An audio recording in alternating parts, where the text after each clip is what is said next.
ल केटा सबैजना तिमीहरूलाई स्वागत छ मेरो छोटो मिठो मिनी भ्लगमा है त। आज चाहिँ मेरो एकदमै खुसीको दिन थियो केटा हो।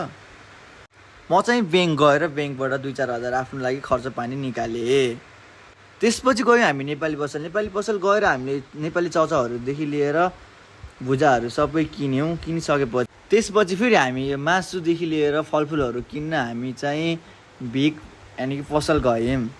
थोरै सामान किन भन्दा टन्नै सामान साथीले उठाएको थाहै भएन। कोकदेखि लिएर रक्सीहरू आफ्नो लागि के निकालेछ के किनेछ उसले, मलाई त थाहा नै भएन।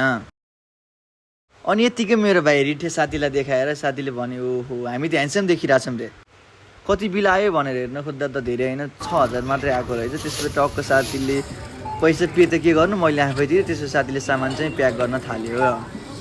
हामी त्यहाँबाट निस्क्यौँ र अनि सिधै रुममा आयौँ। रुममा आउँदा त केटाहरू केक ल्याएर आएको रहेछन् मेरो लागि। अनि फेरि सब केटाहरू आफ्नो तालमा मोबाइल चलाएको एउटा साथी सुतिरहेको।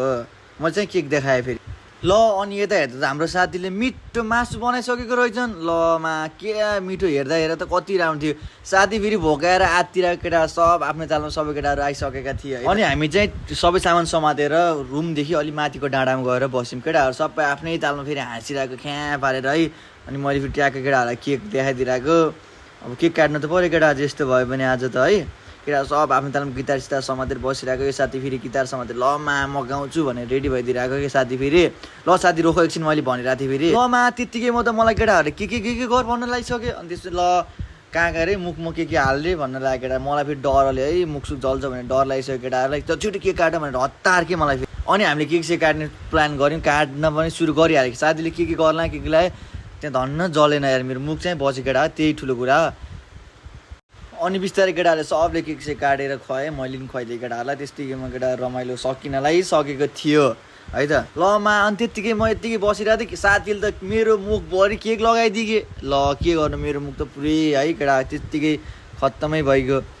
अनि त्यसपछि फेरि अर्को साथी आएर कपालभरि है केक लगाइदिएर मेरो हालत खराब बनाइदियो केटा। केक हान्न थालेँ त्यहाँ पुरै है लास्टै फोहोर गरिदिएँ केटाहरू। त्यसपछि चाहिँ त्यहाँ फेरि हामीले फोहोर चाहिँ सफा गऱ्यौँ केटा। त्यत्तिकै चाहिँ छोड्नु भन्न यो फेरि मार्छ केटा सबले मार्दै। मेरो खाप्चो हेरेर त यस्तो भइदियो कि केटा मेरो मुख फेस हेर न हालत त्यस्तो बनाइदियो केटाहरूले।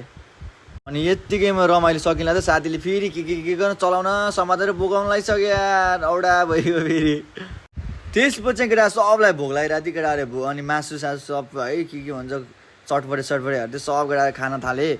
कोही केटा रक्सी खान लाग्यो फेरि केटा। अब त यस्तै केटा कोही रक्सी खान्छ नि यस्तै त। मैले चाहिँ के खाएन मैले चाहिँ मासु खाँदै थिएँ।